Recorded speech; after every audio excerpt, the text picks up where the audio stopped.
O senhor tem uma força muito grande nas redes sociais, né? Muitos seguidores e tem sido o seu principal canal de comunicação com o eleitor. E eu gostaria de saber como o senhor pretende chegar às pessoas que não usam muito esse canal, as pessoas mais velhas, que não têm redes sociais. Como o senhor tem pensado em trabalhar o seu nome, né, para torná-lo mais conhecido no Brasil todo, diante de uma eleição onde cada voto, ao que parece, será essencial?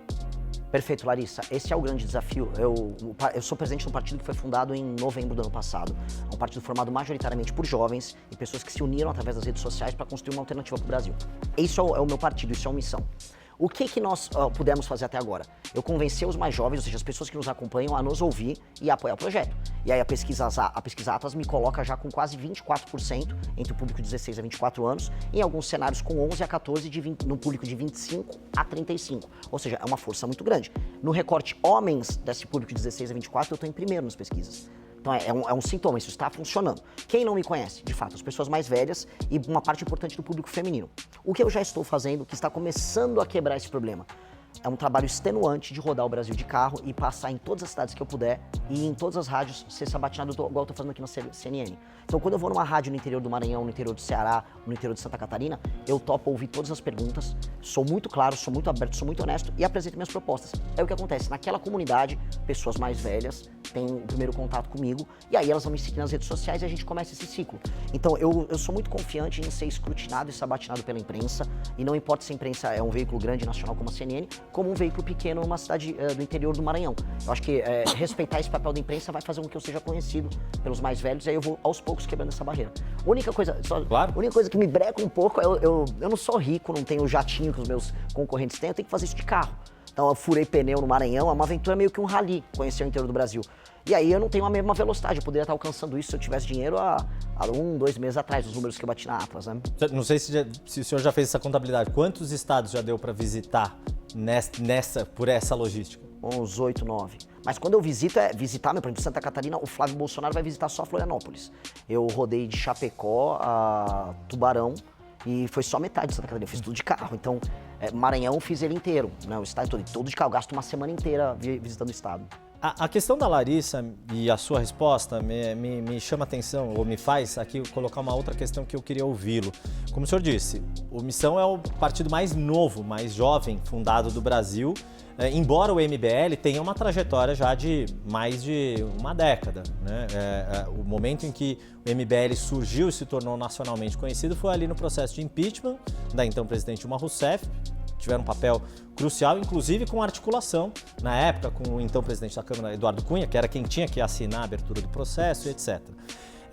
A fundação do partido, ela era essencial para ter uma candidatura como a sua, ou queria entender o que são as semelhanças e diferenças da atuação do MBL com Missão. É claro que a questão ideológica, né, isso é igual.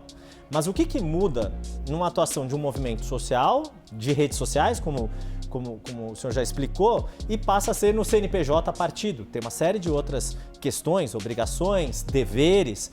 E quais são os objetivos do Missão? É crescer igual os demais partidos, no sentido de poder ter acesso a fundo partidário, tempo de campanha na televisão, ter essa participação institucionalizada como os demais partidos?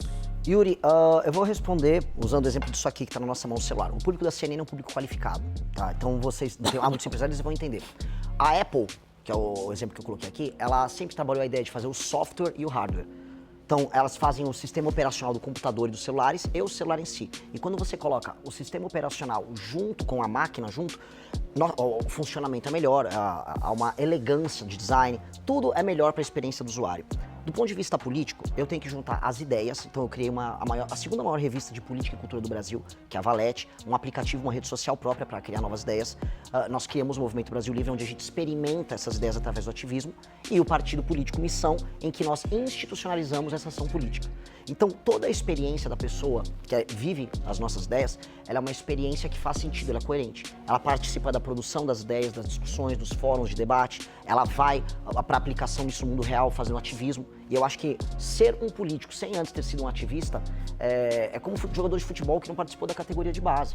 Você tem que aprender a protestar na sua cidade, pressionar um vereador no teu município. Se você não fez isso, você vai ser um político incompleto. Então, e ao mesmo tempo, você nunca vai ser apenas um ativista se você quiser mudar o Brasil. Você tem que entrar no jogo político, participar das eleições, vencer eleições, participar de debates. Então agora nós temos condições de fazer isso.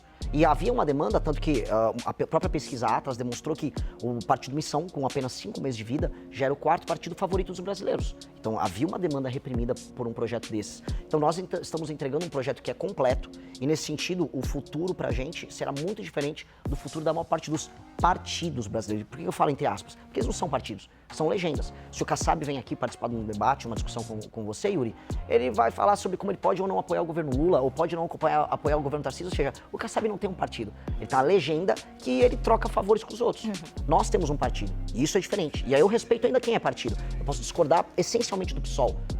Mas é um partido, eles têm ideias e defendem as ideias deles. E aí eu quero participar do debate público enfrentando eles. Quem mais são partidos na sua O avaliação? PT é um partido. O PT é um partido de verdade. É um partido corrupto, é um partido com práticas criminosas ao longo da história dele, mas ele é um partido, ele defende teses, defende ideias, é oposição aos adversários dele. Agora, eu falar que MDB, PSD, PL, PP, União Brasil são partidos, isso é piada. Tanto que no Maranhão eu visitei cidades que eram administradas por todos eles e todos faziam campanha pro Lula. Entendeu? Então qual o sentido disso? Não tem sentido.